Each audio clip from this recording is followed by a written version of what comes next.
In this video, I go diving for the very first time, and what better place to do it in than at the Great Barrier Reef, the biggest reef in the entire world. I'm gonna hold on when no one believes. I'll keep the faith, and I know that we're in trouble, but I swear that we'll survive. If we were deep sea divers, no one can find us. If you had nothing left, I'll give you my last breath. I'll give you my last breath. There are so many excursions that go out to the Great Barrier Reef, and it is very important, if you want a good experience, to book the right one, because some of them only go to the shallow end of the Great Barrier Reef, and that is where the coral bleaching is the worst. You want to go deeper into the Great Barrier Reef, because the deeper you go, the colder it gets and the less the coral is affected. So there's many agencies in Cairns that would love to help you, which is great, but important is that you find an agency that is an independent party, because otherwise the agencies will want to try and sell the excursion to you that they make the most money out of, even though that might not be the best excursion for you or what you're looking for. But once you've booked your excursion, the adventure begins. What do we do with a drunken sailor? What do we do with a drunken sailor? What do we do with a drunken sailor? Early in the morning, way hey up she rises, way hey up she rises, way hey up she rises. Early in the morning, way hey up she rises, way hey up she rises, way hey up she rises. Early in the morning. Be prepared to get an overload of sailor jokes thrown your way. I might put some of them in this video, because I'm kind of a sucker for dad jokes and bad puns. So keep an eye out and let me know in the comments which one was your favorite. So after the briefing, it was time to suit up. Nothing suits me like a suit.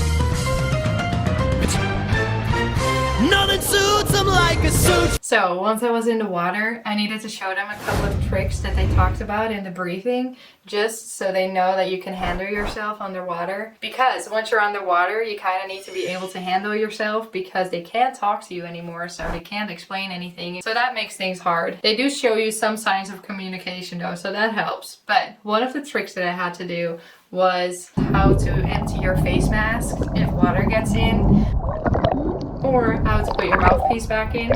I mean, a guide does come with you, so even when something happens, they can still help you, but you're 10 meters below the surface, so worst case scenario, you can just swim up, but it's not recommended to do that too quickly. So you do need to be able to handle yourself for a little bit. And those tricks really come in handy if something like that happens. But once everything was checked, it was finally time to go down.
are always beneath you, but now it was like I was flying because there was fish all over the place. It was so cool. And there's like nothing touching you, so it's like you're floating. It's just so cool. You're basically a magician. I mean, you're breathing underwater. Come on. And it was just so beautiful. What an amazing experience. So when we were back at the boat, we went to a different location with even more beautiful coral, and that's where I went snorkeling for a little bit. And they had a lot of huge, beautiful fish there too. I've never gone swimming with fish that big. That was, I mean, not even this big. It can't even fit the screen. I mean, they were this big. Ah. Anyway, it was really cool, and I just stayed at the surface because they were right there. And so I've learned you can't go deep diving after you've gone scuba diving, because apparently that's really bad for your ears with all the oxygen that you've been breathing. Anyway, I didn't know that, but I just stayed at the surface.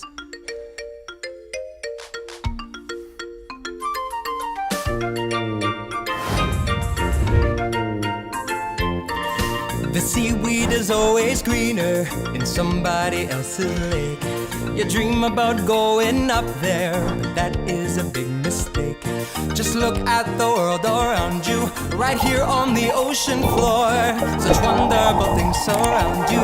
What more is you looking for? Under the sea, under the sea. Darling, it's better down where it's wetter. Take it from me.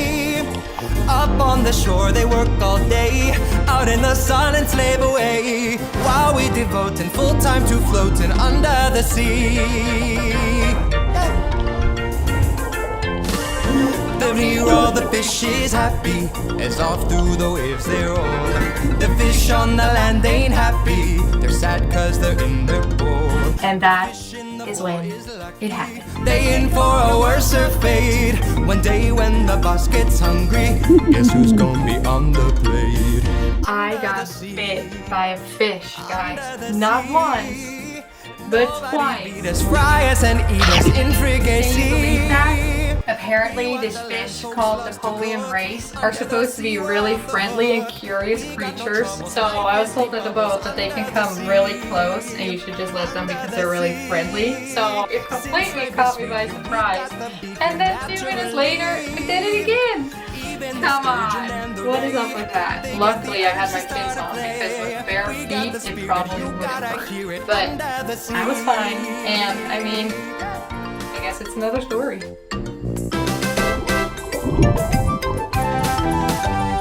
Under the sea, under the sea.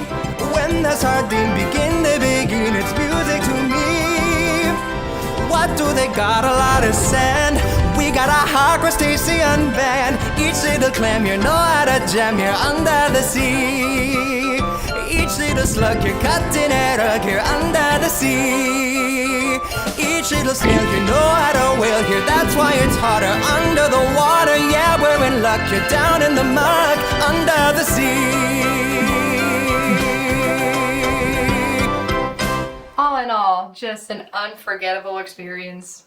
So I can only recommend you to go on this adventure on your own. All right, till next time. Love always, adventure often. Bye, guys. Mwah.